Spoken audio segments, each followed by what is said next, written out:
lot of things you can discuss about Georgia's defense after the UAB game. Brent Rollins, Dayne Young, here to do just that. We're filmed live from UGAsports.com, presented by Breda Pest Management, the official pest management of Sanford Stadium, the Georgia Bulldogs, Segment Coliseum, all the things over there. They're good enough for UGA and the campus in Athens. They are good enough for your house, BredaPest.com. And then also presented by ASW Distilleries. Get over to the tasting room during Braves playoff season and try you some Fiddler Bourbon. Really appreciative of ASW Distillery and Breda Pest Management.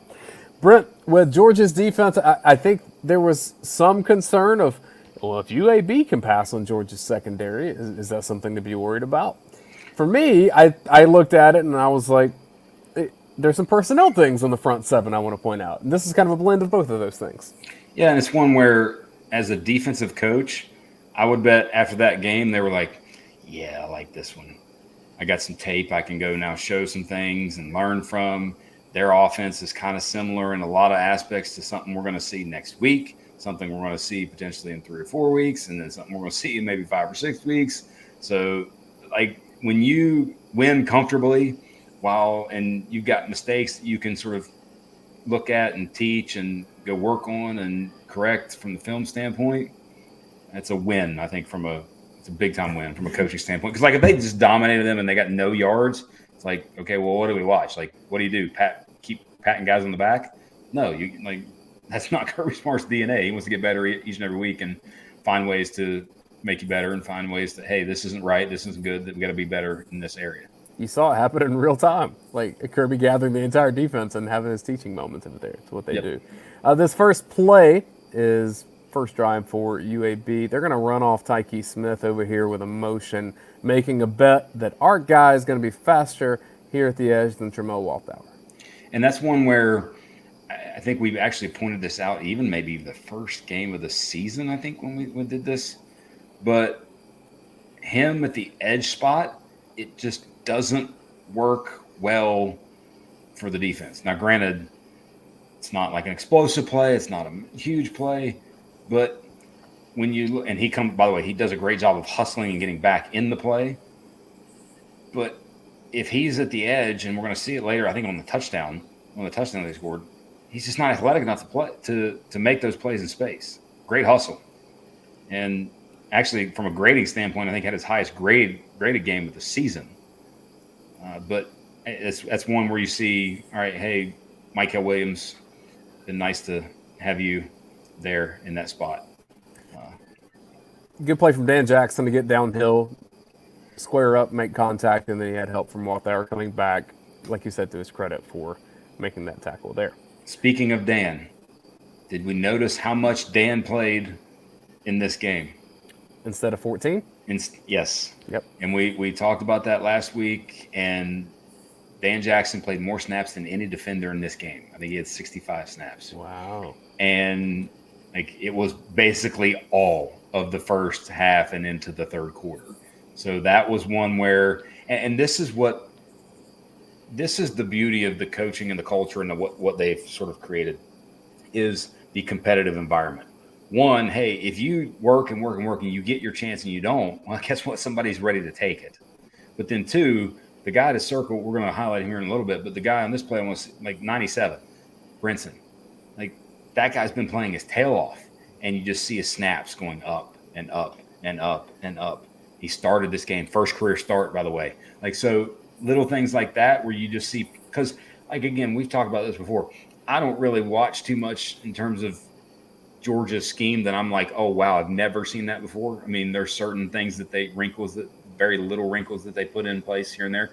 But for the most part, we've seen over the past 7 years a little bit of everything from what they do scheme-wise defensively. Now it's about the players and the personnel. And those guys are earning the snaps. This play is 2nd and 3. You see off the ball here, Tyke Smith. Same distance with Malachi Starks down here. Not uncommon for Georgia to play that. But on a 2nd and 3, little quick pass. Quick RPO game. You have to sort of play deep initially. I think this is what you're going, like, it wouldn't shock me. It would shock me if Auburn throws a ball further than this. If it does, it's just a YOLO deep shot kind of play. But it's going to be a lot of this. And the clock rules, and I know it's discussed, but teams are going to try to just, hey, all right, we're going to bleed the clock, short passing game, RPO game, split zone game, like we're going to see in a little bit. And can we get, string together 6-7 first downs? Will you have a missed tackle here like Tyke had that moves the sticks? Yep. And, make somebody miss in space like that.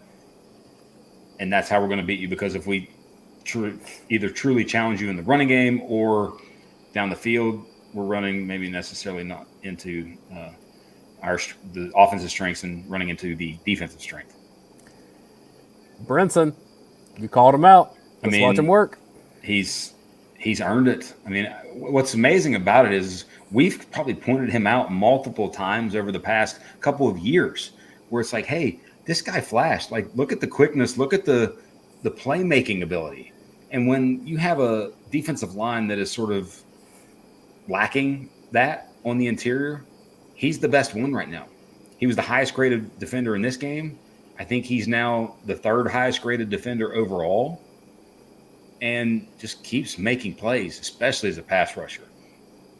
Faster than I thought. He plays low, which is he plays so low, and that's hard to teach, because a lot of times in high school you're just stronger and you can push people around standing up, and so you have to unteach that when you get to college. He doesn't do that, man. Like, you play high on him, he's cutting right underneath you. And what's the key to me with seeing him start, because Logue's actually played decently, but seeing him start, it means he's winning more and doing things what they want more so in the running game. And because, hey, if you're going to play on first down, you got to be able to play the run. But his ability to rush the passer in any situation, like here, he doesn't get it's not the greatest get off. Like, he gets kind of stumbles a little bit, but then the explosiveness after that, rip through, and then obviously the stunt, him going out, and then Chaz coming in, confuses the offensive line a little bit. Hey, making plays. In real time, I thought this was one of Chaz's better games. Did PFF kind of bear that out? Yeah, I think he was maybe he was at least in the top like 5 or 6, I think, in terms of defensive grade in the game. Solid. Like, it's with him in general, I think everything is just a tick above sort of average, very quality starter level play. Yeah, effort's always there with him. Yep. The other guy that I'm seeing effort, and you mentioned getting a starting job. Not long here, 33, just pops, man. Every time that I watch Georgia and rewatch Georgia, when he's on the field, it just feels natural of like he's the next great one at inside linebacker of these young guys. Yep, and we consistently thought, hey, how do you get on the field specific at that position? You're smart. And he's a very good tackler, and you're likely hyper intelligent. And I had one of those where you don't want to say that name, but kind of like the look of it. It's like very Odell Thurman, like, just in terms of his look. But because Odell was a different beast. But yeah, he's playing. So we talk about highest graded defenders. I already mentioned Brinson was the third highest grade after 4 games. I already mentioned Brinson is the third. Number 1's kind of easy, Malachi. He's one of the highest graded defenders in all of college football, and especially at safety. 2 is Tyke, who's also there making this play because, or not this one. But 3, Brinson. 4, this cat. CJ Allen now, 4th highest graded defender. I think you're just going to see, like you said, I think you're going to see more and more of him. What I like, and this is just really good teaching, it's good instinct as well. You get contact here, like he's fighting through a block. Where are the eyes? Quarterback. Know where you have to get to, and that's going to change your decision making in real time. And then be explosive and make plays. Yeah. Get him on the ground. Yeah, that part you can't teach. You're just a good athlete, or that's just being a dude. Same thing as previous. I'm curious your take on Dumas Johnson in this game, because I saw a lot of good. He's really good at especially getting into the pocket, and he's a great pass rusher. Not as great sometimes on first step when he has to defend. Thoughts? I mean, I think playing in space is not his biggest strength, but it's one of those where I think this is as much looking at, hey, you're asking 90 to surf, play both run and split zone action pass. Like, this is just hard. And this is like, when we look at our offensive video, what did I talk about? This should be a red zone, this type of action. They're doing it from the pistol, but it's the same thing that Georgia's just doing from an offset back standpoint. It's split zone. You're not blocking that defensive end, and that guy's releasing out. Throw it to him. It's so difficult to defend. And the key for Georgia, like from a teaching tape standpoint, is you're going to see a lot of this from Auburn this week, Florida, and especially Missouri. Like, they live and die by this type of action. So Well, if you find yourself in the SEC championship, you're going to see this with an LSU team that has some LSU souped loves up this. athletes on this. This is their bread and butter, and it's just hard to defend. And you got to get better at it and better at recognizing it. And UAB made some plays. Like you say, if this is Michael, maybe a different story. Well, it's maybe a little bit more pressure, but it's even hard no matter what, no matter who's there, because you got to play run, you got to play a little bit of pass. Final drive, Kirby Smart called a timeout. UAB moves the ball down the field. It was surprising to see here. I want to know your take, because when I started looking at this, where our head's at, we got some man action here, but when you start counting players, 1, 2, 3, 4. They have 3 guys here. Typically, that'd be advantage Georgia, at least on this side of the formation. It doesn't bear out that way. Well, it's a combination with if one guy goes in, I got him, you got the outside, I got the inside kind of thing. You see I think banjo, you hear the banjo term out there, but like, they're playing that. So Tyke, and the key for me is, like, this is a lot like what Kentucky did to Georgia last year when they scored a touchdown. I think that was the lone touchdown they got around the goal line, where it's just hard to defend. And if you take any false step, you're in trouble. And Tyke he kind of sits a little bit here. Guy gets inside of him. And this is one where, his size along the goal line then becomes an issue. Great pass, great catch. So I want to be sure I give UAB the credit on this. Sometimes you just make a play, and this is one of those that it has to be perfect, or Tyke catches up to it, and touchdown Blazers.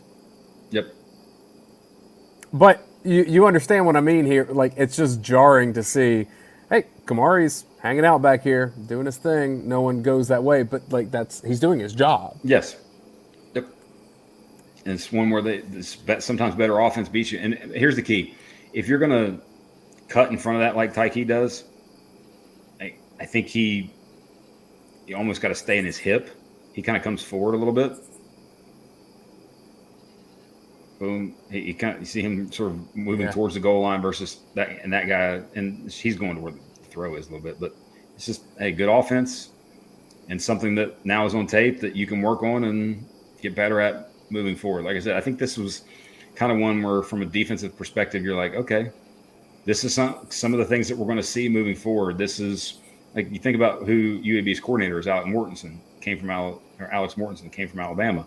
Like, you're going to see a lot of these things in offenses that you're seeing moving forward. All right, now you got teaching tape to go work on it, get better. Interesting enough, it was, while they gave it the most points, it was the highest graded overall team performance of the season for Georgia's defense. It's just, they offense can make some plays too. Yeah. And Georgia was able to score enough that it really didn't turn into anything meaningful. But again, the teaching tape is out there for some of the players to make some improvements. And you lost your best defender in the front seven. It makes a massive difference. That, like, my thought, like, you now have 2 of your 4 best players on defense who didn't play in the game. Yeah. Munden played. I thought he had his best game of the season. But, again, those Bullard and Michael, vital to this team. Vital. Well, it's vital to our team, Breda Pest Management, ASW Distillery, for making sure that this can go. Because I like to sit on my back porch and drink bourbon and not have pests, and they let us do that so we can talk football. So make sure you check out Breda Pest and ASW Distilleries. We'll be back next week for Georgia and Auburn Film Don't Lie. Excited to see that, as this is Georgia's biggest marquee matchup of the year so far. Specifically for the defense, I'm curious which quarterback they end up playing. We'll find that out together and maybe do some preview on Around the League from UGA Sports. Yep. Subscribe to our channel. We're the most popular UGA-centric channel on YouTube, and we're really proud of that. 40K is coming up close, and you can help us get there. So subscribe to our channel.